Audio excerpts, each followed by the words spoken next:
Estamos felizes por mais uma manhã que o Senhor nos dá e hoje vamos dar continuidade à série de estudos bíblicos no livro de Neemias, intitulada Relevância em Tempos de Crise. Hoje chegamos à aula número 10 e vocês têm o título aí na tela.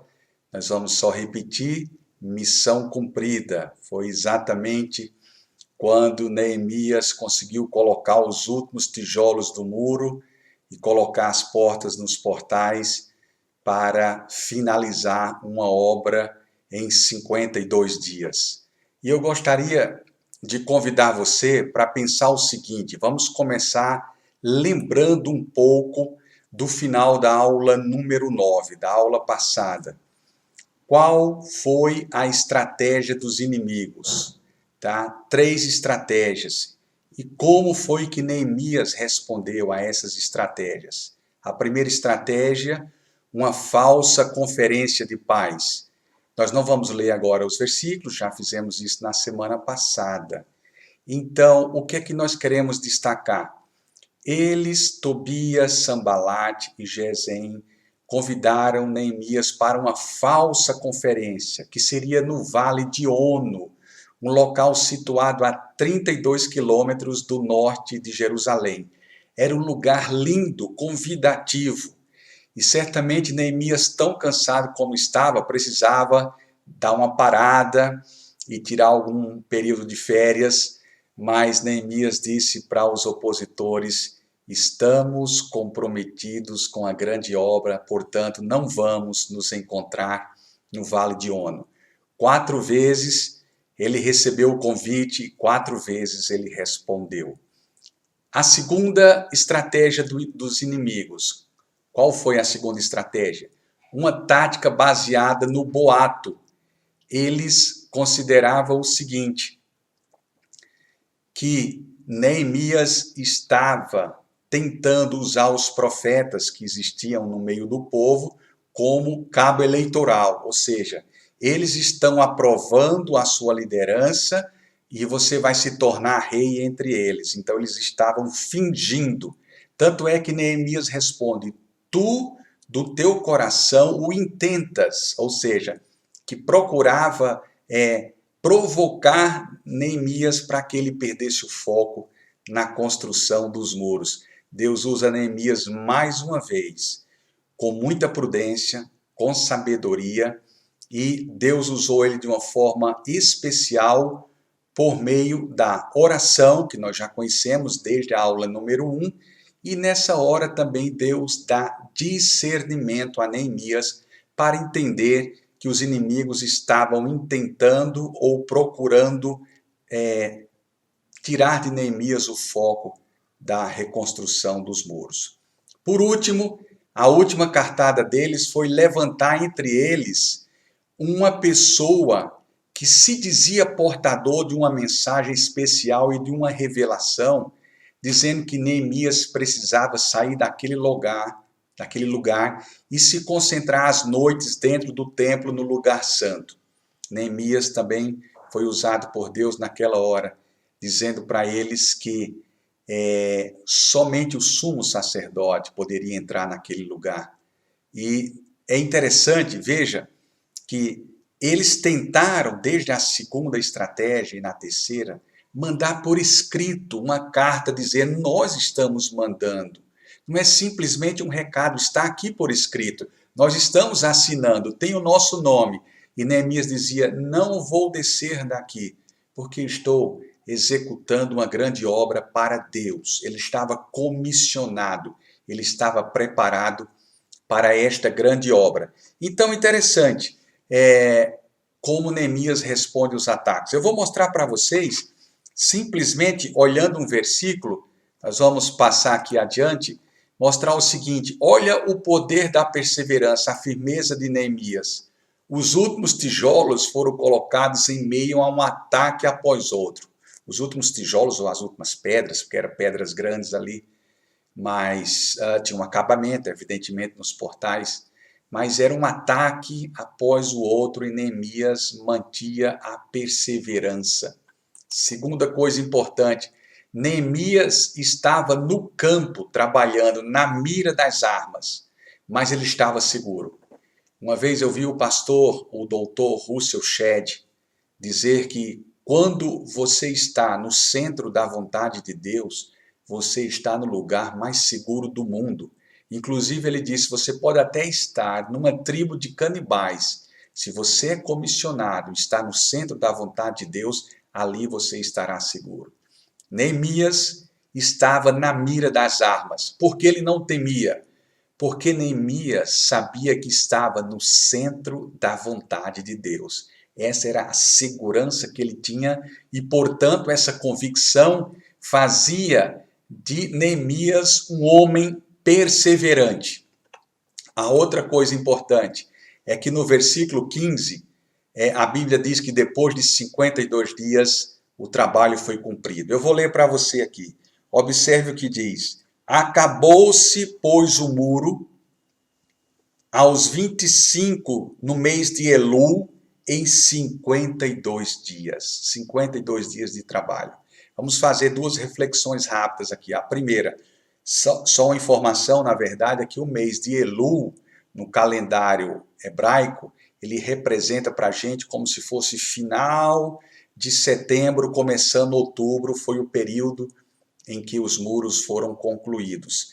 E a outra coisa é que eles concluíram em 52 dias. Observe, Neemias orou 4 meses para falar com o rei, para tentar reconstruir os muros de Jerusalém, e trabalhou aproximadamente 2 meses. Você já entendeu que quando nós oramos mais, nós temos a direção de Deus e o nosso esforço às vezes é grande, mas a gente termina fazendo as coisas em menos tempo, porque a graça de Deus está sobre nós, a direção de Deus está sobre nós, e isto aconteceu claramente com a vida de Neemias. Orou 4 meses para falar com o rei e depois, em 2 meses, ele leva os trabalhadores a reconstruírem os muros de Jerusalém em apenas 52 dias. Vamos destacar então na aula de hoje uma coisa importante. Nessa aula vamos destacar, em primeiro lugar, os fatores do sucesso de Neemias. Quais são os fatores? Número 1, o fator de Neemias foi exatamente o seu caráter. O caráter era a prática de piedade da íntima comunhão com Deus, tá? A palavra piedade significa demonstração de amor ou afeto pelas coisas de Deus, uma compaixão pelo sofrimento de outras pessoas. Isso está escrito desde o capítulo 1, quando Anani procurou Neemias e disse: os nossos pais, os nossos irmãos estão sofrendo, a vergonha é grande, porque nós não temos proteção em Jerusalém, não temos os nossos muros e nós estamos entregues ao opróbio, ou seja, à vergonha, ao desprezo. Eles estavam expostos ao ridículo e foi aí que Neemias toma uma posição muito importante.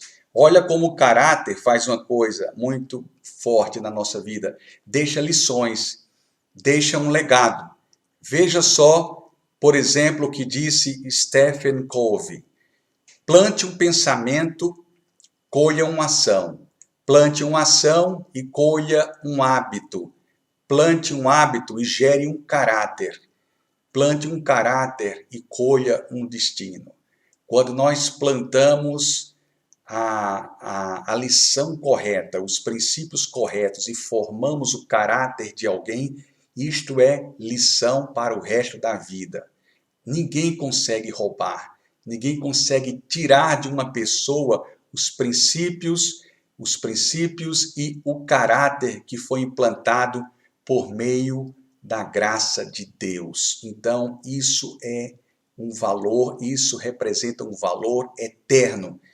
Plantar um caráter e colher um destino foi o que aconteceu com a vida de Neemias.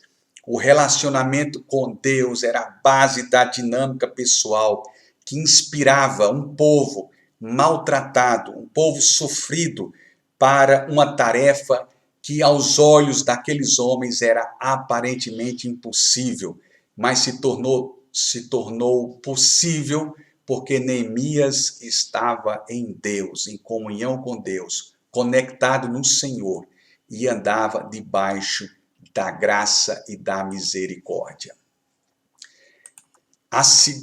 O segundo fator de sucesso da vida de Neemias foi a sua confiança. Olha que coisa interessante.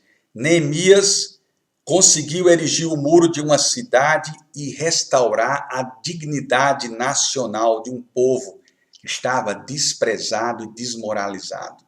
Então, a confiança de Neemias o capacitou a superar inúmeros problemas, os de dentro e os de fora. Vocês lembram que os problemas de dentro eram a avareza, as pessoas oprimindo entre os próprios irmãos, tá? A opressão, os juros exorbitantes. Ele passou também com problemas de pessoas desmotivadas, querendo largar a obra, olhando só para os entulhos, para o pó e para a poeira, e Neemias dizendo, vocês precisam fixar os olhos no muro construído. Então ele lidou com problemas internos, ele também lidou com a promoção, e ele lidou com os externos, que era mais forte ainda, era mais contundente, lidar com pessoas como Tobias, Sanbalat e Gesem. Muito difícil, mas ele estava preparado porque ele estava no Senhor e certamente o Senhor deu as estratégias certas para que ele conduzisse o povo até o dia da reconstrução final dos muros. Então esta é a confiança. E essa confiança tem que ser no Senhor, né? A Bíblia diz, maldito o homem que confia no homem, mas bendito é aquele que confia no Senhor e não se vale dos seus próprios pensamentos. Então, Neemias confiou no Senhor e conseguiu arregimentar um grande número de trabalhadores para a conclusão dos muros de Jerusalém. Vamos então olhar agora qual foi o terceiro fator. O caráter pesa muito. A confiança tem que ser em Deus. Como é que você gera confiança? Se aproximando das pessoas. As pessoas vão saber quem é você, qual o seu valor e que você dá atenção às pessoas. Então, no plano da liderança, as pessoas têm que vir em primeiro lugar. Então, Neemias se aproximou, gerou uma relação de confiança e a partir dessa relação de confiança, Deus deu a Neemias autoridade para lidar com aqueles trabalhadores e Neemias conseguiu levar todos a pensar numa meta coletiva, que começava a proteger nas suas próprias casas. Ele dizia aos pais de família, proteja atrás da sua casa, garanta a sua família, porque certamente um pai de família não ia desistir de proteger a sua própria família. Então foi a estratégia que ele usou. E agora, o terceiro fator de sucesso, a sua coragem. Enfrentou oposição de dentro de Jerusalém como os de fora. Eu acabei de citar isso aqui. As pessoas dentro tinham problemas de contenda. E você sabe por que isso acontecia? A gente nem imagina, mas como Tobias e Sanbalat escrevia para Neemias e Neemias não dava ouvidos, Tobias e Sanbalat escrevia para as pessoas lá dentro, para deixá-los confusos, sem orientação. Olha o que diz o versículo 17. Estamos no capítulo 6, mais uma vez. Também naqueles dias, alguns nobres de Judá escreveram muitas cartas que iam para Tobias e as cartas de Tobias vinham para eles. Ou seja, Tobias, como não conseguia irritar Neemias, ele tentava distrair os trabalhadores. Então ele mandava cartas.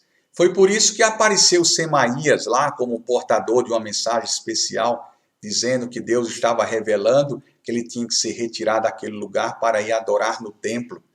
Então, observe o que acontecia. Sanbalat e Tobias, quando não conseguia convencer Neemias, ele mandava carta para o povo e o povo mandava carta para ele. Isso alimentava uma insegurança por parte do povo. Isso alimentava uma fraqueza. E isto acontecia, a Bíblia relata exatamente isto aqui, no versículo de número 17 do capítulo 6 de Neemias. Então, a sua coragem foi algo fundamental. Sua ousadia lhe deu sabedoria para transformar obstáculos em grandes oportunidades. Deus usa Neemias de uma forma extraordinária. E Neemias escreve um livro que hoje é considerado um dos maiores livros em liderança. Um livro que foi escrito aproximadamente 2.500 anos atrás, né? Aproximadamente. Neemias era 430 anos antes de Cristo. Então você imagina quanto tempo, e o livro de Neemias hoje é um dos livros mais ricos em liderança, inclusive citado em treinamentos dentro de empresa, porque isso é uma verdade inquestionável, que dos valores, das práticas e dos princípios que estão escritos no livro de Neemias, que podem trazer vitória para a nossa vida.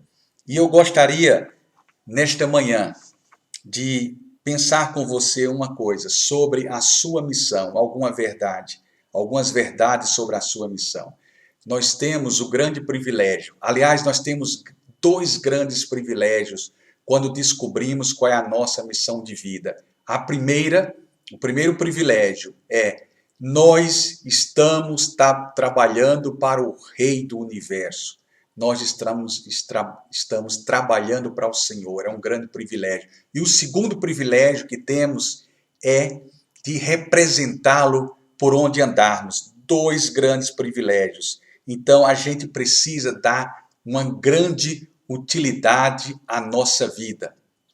Como disse William James, que era um psicólogo americano do início do século XX, ele disse que a maior utilidade que você pode dar à sua vida é gastá-la em coisas que perdurem, que vão durar para sempre. Então, Neemias deixa o caráter, a confiança e a coragem, grandes lições, e completou a sua missão. E eu posso dizer para você com muita convicção que quando nós completamos a nossa missão ou alguma tarefa importante na nossa vida, nós honramos a Deus com isso tudo aí. Então a nossa missão, ela é um grande privilégio. Trabalhamos para Deus e podemos representá-lo por onde andarmos. Olha só agora um histórico para vocês. Para cumprir a sua missão, ele passou, Neemias, por 3 severos ataques das cartas pessoais, nesse último capítulo, capítulo 6. Segundo lugar, uma carta querendo contestar o seu caráter, que ele estava fingindo e procurando se tornar de uma forma irregular o rei daquele povo, e ele disse que ele não fez isso, que era da mente deles, da mente de Tobias e de Sanbalate. E outra coisa importante é que, por estarem no centro da vontade de Deus, Neemias e aqueles homens se tornaram invencíveis. A Bíblia diz em 1 João capítulo 4, versículo 4, maior é aquele que está em você do que aquele que está no mundo.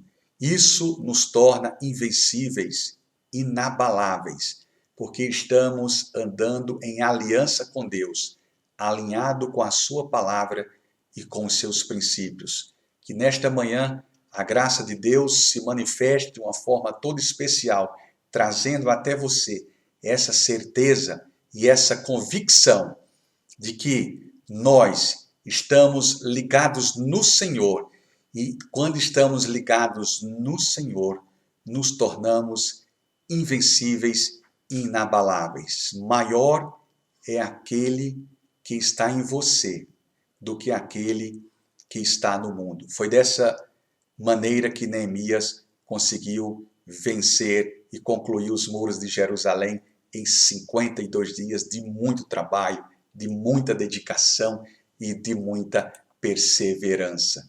Olha essa informação que eu deixo para vocês aqui. O comprimento das muralhas é de mais de 4.000 metros, a sua altura média é de 12 metros, a espessura média, veja a espessura, 8,5 metros. As muralhas contêm 34 torres de vigia e 12 portas de entrada. No ano de 1981, as muralhas de Jerusalém foram adicionadas em conjunto com a cidade antiga à lista do Patrimônio Mundial da Unesco. Veja que coisa tremenda. Deus faz assim, né? Um registro depois de mais de 2.000 anos, de uma perseverança, de um caráter, de uma confiança, de algo que trouxe muita convicção para que os homens conseguissem construir os muros de Jerusalém. E aqui eu deixo algumas fotos para você, para que você veja os muros de Jerusalém. E hoje, todo visitante, toda pessoa que vai a Jerusalém tem que ver esses muros, tem que passar nesses muros, tem que orar perto desses muros, porque está registrado na história a mão de Deus. A mão de Deus registra na história fatos grandes, fatos maravilhosos, que para muitos parecia impossível, para Deus e para Neemias se tornou possível, porque quando estamos em Deus, quando os nossos planos estão afinados com os de Deus, as coisas vão dar certas.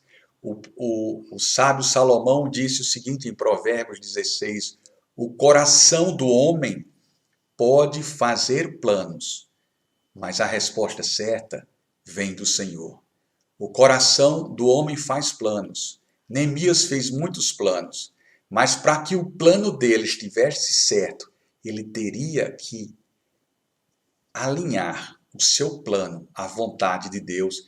Isto é a base do sucesso dele, isso é a base do sucesso de cada um de nós. Que a graça de Deus esteja sobre você e sobre sua família nesta manhã, e você lembre o que Neemias fez. Orou, mas entregou nas mãos de Deus, mas fez a sua parte. Ele teve que fazer a sua parte também. Então, ele descansou no Senhor, mas se comprometeu em fazer a sua parte. No final, ele trabalhou mais porque a mão de Deus já estava sendo favorável a tudo aquilo que ele fazia. Que o Senhor nos abençoe. Na próxima aula, vamos estudar a consolidação da obra. Eu quero pedir a você duas coisas. A primeira, leia o capítulo 7 de Neemias, que é a base da aula número 11 da próxima semana, quando vamos falar sobre a consolidação da obra, quando Neemias institui a nova liderança para aquele lugar e quando Neemias treina aquele povo, mostrando uma lição muito importante sobre a sucessão de liderança, que deve ser uma coisa que precisa estar presente sempre na mente de qualquer líder. Esse é o tema da próxima aula, é um tema bem convidativo.